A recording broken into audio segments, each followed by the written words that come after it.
Assalamualaikum warahmatullahi wabarakatuh. Selamat pagi, salam sejahtera bagi kita semua. Shalom, Om Swastiastu, Namo Buddhaya, salam kebajikan bagi kita semua. Pada pagi hari ini, kita akan mensosialisasikan mengenai Gadai Mas. Nah, pada kali ini kita telah bersama para narasumber yang hebat-hebat yang mengetahui betul tentang Gadai Emas. Mungkin saya bisa memperkenalkan narasumber kita kita dulu. Yang pertama ada Logan Algozi, lalu yang kedua ada Faris Maulana Yusuf, lalu yang ketiga ada Reza Arik Linggawisnu, dan yang keempat ada Fernandito. Nah, berlanjut ke pemateri pertama, Bapak Logan, apakah Anda mendengar suara saya? Ya, saya mendengarnya dengan cukup jelas. Oke. Nah, mungkin ada beberapa pertanyaan yang saya bisa tanyakan ke Bapak Logan. Yang pertama, eh, apa yang Bapak ketahui mengenai gadai emas dan regulasi mengenai gadai gadai ini diatur di mana ya? Oke, sebelum mengetahui tentang gadai emas, kita kayaknya harus tahu tentang gadai dulu nggak sih? Nah, jadi tuh gadai itu adalah perjanjian tuh di mana seseorang ketika membutuhkan uang yang disebut sebagai pemberi-utang, memberikan harta miliknya kepada penerima gadai sebagai jaminan untuk mendapatkan pinjaman. Nah, hal ini itu telah diatur pada pasal 1150 sampai 1156 pada KUH Perdata, yang dimana ada berbagai poin dalam pasal itu yang pertama adalah pemberian santunan pada pasal 1150, yang kedua ada hak terima gadai pada pasal 1152, yang ketiga ada pembatasan hak pemberi gadai pada pasal 1153, yang keempat adalah jangka waktu pembayaran pada pasal 1155, dan yang terakhir ada lelang barang jaminan pada pasal 1156. Nah, untuk gadai emas sendiri, gadai emas itu adalah bentuk khusus dari gadai yang mana bentuk jaminan yang telah saya sebutkan tadi adalah berbentuk emas. Nah, dasar hukumnya juga terdapat dalam KUH Perdata. Namun regulasi lebih spesifiknya itu diatur oleh berbagai peraturan atau regulasi lainnya seperti Undang-Undang Republik Indonesia Nomor 42 Tahun 2009 tentang jaminan fidusia yang mengatur tentang jaminan fidusia yang dapat mencakup praktik gadai.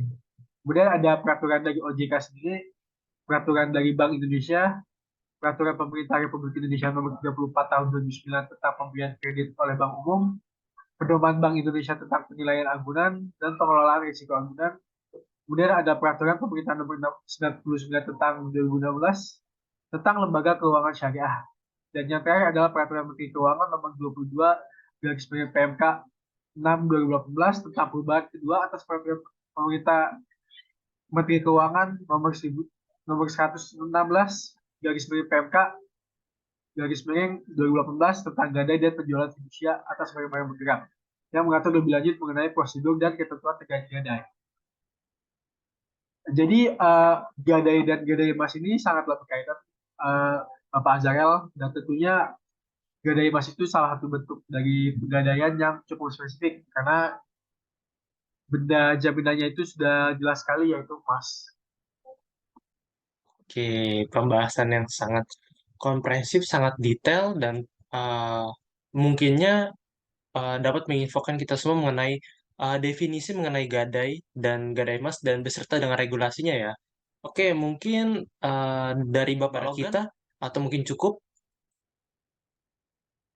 Menurut saya sih sudah cukup karena mungkin ada beberapa dari narasumber-narasumber lain yang akan menjelaskan lebih detail terhadap mungkin tahap-tahapannya atau apapun yang berkaitan dengan GDMA sendiri. Jadi saya sebagai bentuk pengantar saja, selanjutnya bisa dilanjutkan oleh teman-teman narasumber lainnya. Oke, baik. Terima kasih Bapak Logan atas pembahasannya mengenai gadai emas dan mengenai regulasi yang mengaturnya. Oke, mungkin kita bisa berlanjut ke narasumber yang kedua. Bapak Faris, apakah Anda bisa mendengar suara saya? Ya, saya bisa mendengar. Oke, nah ada pertanyaan yang dapat saya sampaikan kepada Bapak. Menurut Bapak nih, apa sih prosedur yang harus kita lalui ketika kita ingin menggadaikan emas? Mungkin bisa Bapak jelaskan kepada kita konsumen yang ingin menunaikan emas. Oke, dalam suatu proses penggadaian emas, sebenarnya ada beberapa tahapan ataupun prosedur ketika kita ingin melakukan pengajuan gadai emas. Berdasarkan sumber ataupun informasi yang saya dapatkan melalui website resmi Pegadaian, dalam website tersebut mencantumkan beberapa tahapan ataupun prosedur dalam pengajuan gadai emas, yang mana tahapan yang pertama adalah kita harus mempersiapkan emas yang ingin kita gadaikan beserta dokumen yang dibutuhkan seperti fotokopi KTP. Lalu yang kedua, kita dapat mengunjungi outlet pegadaian terdekat dengan membawa emas serta dokumen yang telah kita siapkan tadi. Lalu setelah kita tiba di pegadaian, kita langsung mengisi formulir yang tersedia di sana, yang mana kita jika ingin melakukan gadai emas akan diminta untuk mengisi formulir permohonan kredit atau disebut FPK. Formulir ini berisi informasi seperti nomor KTP, nama lengkap, nomor telepon, alamat domisili, identitas diri, serta emas yang ingin kita jaminkan. Lalu yang keempat adalah melampirkan dokumen yang diperlukan. Adapun dokumen yang diperlukan itu dalam menggadaikan emas biasanya seperti meliputi fotokopi KTP seperti yang sudah saya jelaskan pada poin pertama, lalu NPWP serta surat keterangan domisili. Dalam melakukan pelampiran dokumen ini kita harus memastikan persiapan dokumen tersebut sebelum mengunjungi lembaga gadai ataupun dalam hal ini pegadaian. Lalu yang kelima adalah menaksir nilai barang. Emas yang kita bawa akan ditaksir oleh penaksir di Pegadaian. Setelah barang yang akan digadaikan diterima oleh Pegadaian, petugas akan menaksir nilai barang tersebut. Adapun nilai gadai yang diberikan biasanya itu sekitar 70 hingga 80% dari nilai pasar emas. Lalu yang keenam, penentuan uang pinjaman. Setelah emas yang telah kita gadaikan ditaksir, kita akan diberitahu berapa uang pinjaman maksimal yang bisa kita dapatkan, serta kita bisa menentukan berapa uang pinjaman yang kita inginkan.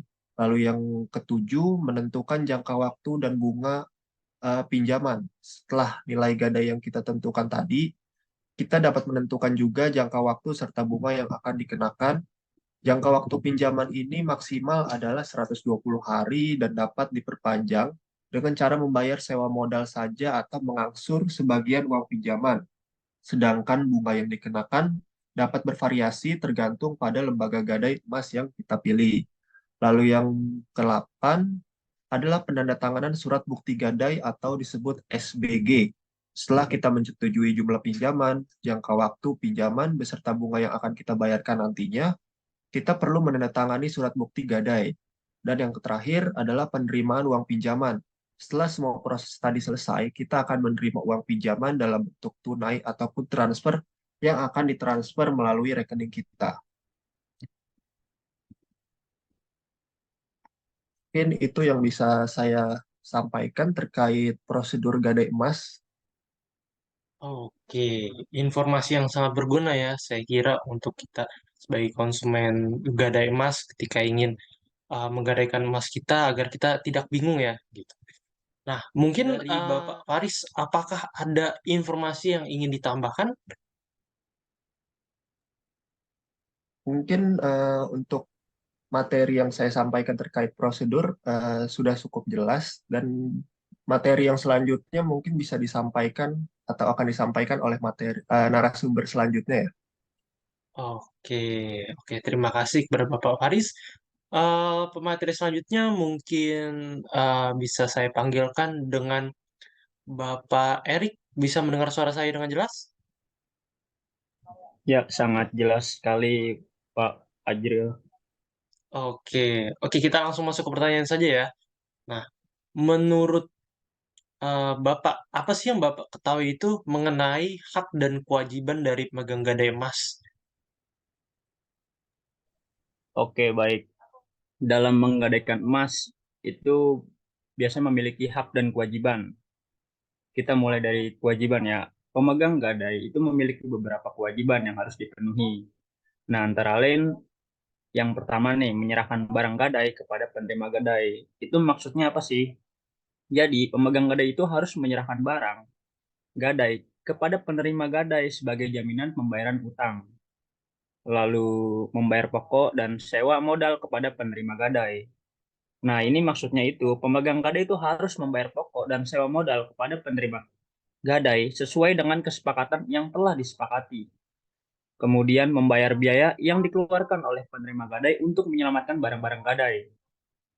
Nah, ini maksudnya itu, jika terjadi kerusakan atau kehilangan pada barang gadai, itu pemegang gadai itu harus membayar biaya yang dikeluarkan oleh penerima gadai untuk menyelamatkan barang gadai tersebut. Itu baru kewajiban. Kita ke hak-hak pemegang gadai emas. Dalam menggadaikan pemegang gadai emas itu memiliki beberapa hak, seperti hak retensi.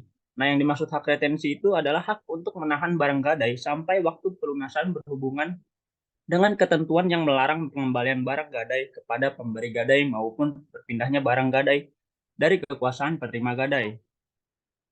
Lalu yang kedua, ada hak mendapatkan kembali barang gadai. Jadi ini maksudnya pemegang gadai berhak mendapatkan kembali barang yang digadaikan apabila hutangnya itu dibayar lunas. Kemudian ada hak revindikasi. Maksud hak ini adalah hak pemegang gadai mempunyai hak revindikasi apabila barang gadai hilang atau dicuri. Jadi ini semacam upaya hukum. Lalu kemudian ada hak penggunaan. Penerima gadai tidak boleh menggunakan barang gadai selama masa gadai itu masih berjalan. Lalu kemudian hak mendapatkan keuntungan. Penerima gadai berhak mendapatkan keuntungan dari barang gadai jika barang tersebut dijual setelah masa gadai berakhir dan utang terlunasi. Sepertinya itu hak dan kewajiban bagi penggadai emas. Oke, Em, mungkin karena mengetahui tentang hak dan kewajiban yang telah disampaikan oleh Bapak Erik, kita bisa lebih was-was ya dan lebih mengetahui apa sih yang dimiliki oleh kita sebagai konsumen dari memegang gadai emas itu mengenai hak dan Oke, mungkin apakah ada informasi atau materi lagi yang ingin disampaikan Bapak Erik?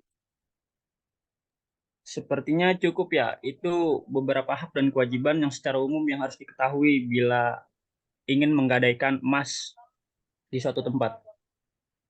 Oke, terima kasih atas materinya Bapak Erik. Mungkin kita bisa berlanjut ke Bapak Fernandito. Bapak Fernandito, apakah bisa mendengar suara saya? Ya, mendengar. Oke, kita langsung masuk ke pertanyaannya saja ya. Menurut Bapak, apa sih peran dan tanggung jawab dari pihak yang menggadaikan emas dan pihak yang menerima gadai emas tersebut? Jadi gadai emas itu adalah sebuah bentuk penjaminan dalam perjanjian pinjam-minjam. Dalam prakteknya, penjaminan dalam bentuk gadai merupakan cara pinjam-minjam yang dianggap paling praktis oleh masyarakat.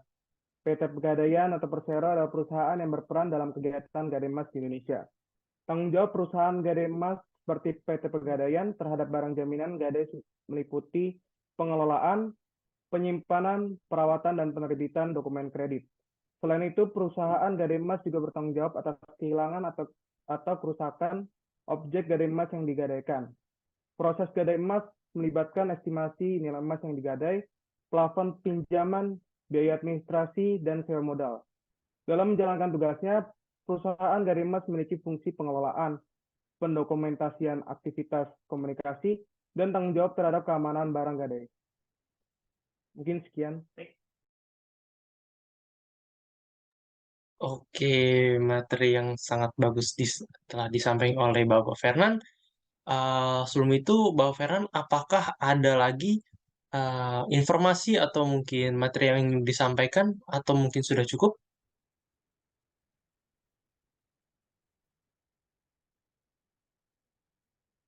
Mungkin bisa tambahin lagi ya. Jadi dalam peran dan tanggung jawab gadai emas ini ada pihak pemberi gadai yaitu Pegadaian dan Lembaga Keuangan. Yang pertama itu memberikan pinjaman. Pihak pemberi gadai memberikan pinjaman kepada peminjam berdasarkan nilai emas yang dijaminkan. Misalnya pinjaman biasanya sebanding dengan nilai pasar dari emas yang dijaminkan. Yang kedua ada menilai emas. pihak pemberi gadai bertanggung jawab untuk menilai emas yang dijaminkan. Penilaian ini dapat melibatkan penentuan berat emas, kemurnian emas, dan nilai pasar saat itu. Yang ketiga ada menjaga keamanan emas. Setelah emas dijaminkan, pihak pemberi gadai harus menjaga keamanan emas tersebut dengan baik. Keamanan ini termasuk penyimpanan yang aman dan pengawasan yang ketat. Yang keempat ada menyusun kontrak dan syarat. Pihak pemberi gadai harus menyusun kontrak gadai yang jelas dan menyertakan syarat-syarat pinjaman, termasuk tingkat bunga, jangka waktu pinjaman, dan konsekuensi jika peminjam tidak dapat mengembalikan pinjaman. Yang kelima, memberikan informasi kepada peminjam. Pihak pemberi gadai harus memberikan informasi yang jelas kepada peminjam mengenai syarat-syarat pinjaman, biaya-biaya yang terkait, dan konsekuensi jika peminjam tidak dapat melunasi pinjaman. Jadi yang kedua itu ada yang pihak peminjam. Jadi pihak peminjam ini harus menjaga dan menyimpan emas dengan baik. Peminjam bertanggung jawab untuk menjaga emas yang dijaminkan dengan baik agar tidak rusak atau hilang selama masa pinjaman. Terus agar membayar pinjaman dengan tepat waktu, peminjam harus membayar pinjaman sesuai dengan jangka waktu yang disepakati. Ketidakpatuhan dalam bayar dapat mengakibatkan kehilangan kepemilikan emas yang dijaminkan. Yang ketiga adalah memahami syarat-syarat gadai. Peminjam harus memahami dan menyetujui semua syarat-syarat gadai yang tercantum dalam kontrak. Ini termasuk tingkat bunga, biaya-biaya tambahan, dan hak-hak pemberi gadai jika peminjam gagal melunasi pinjaman. Lalu yang terakhir adalah berkomunikasi dengan pemberi gadai. Jika peminjam menghadapi kesulitan dalam melunasi pinjaman, sebaiknya dia berkomunikasi dengan pemberi gadai untuk mencari solusi dan membahas opsi pembayaran yang dapat diterima kedua belah pihak. Oke, mungkin dengan materi yang telah disampaikan oleh Bang Fernand terakhir ini, dengan begitu mungkin sosialisasi mengenai gadai emas ini berakhir juga. Demikian kiranya informasi mengenai gadai emas yang dapat kami sampaikan. Sebagai manusia tentu banyak kekurangan, maka itu kepada para penonton kami minta maaf dan kepada Tuhan Yang Maha Esa saya mohon ampun. Akhir kata, wassalamualaikum warahmatullahi wabarakatuh. Waalaikumsalam warahmatullahi wabarakatuh.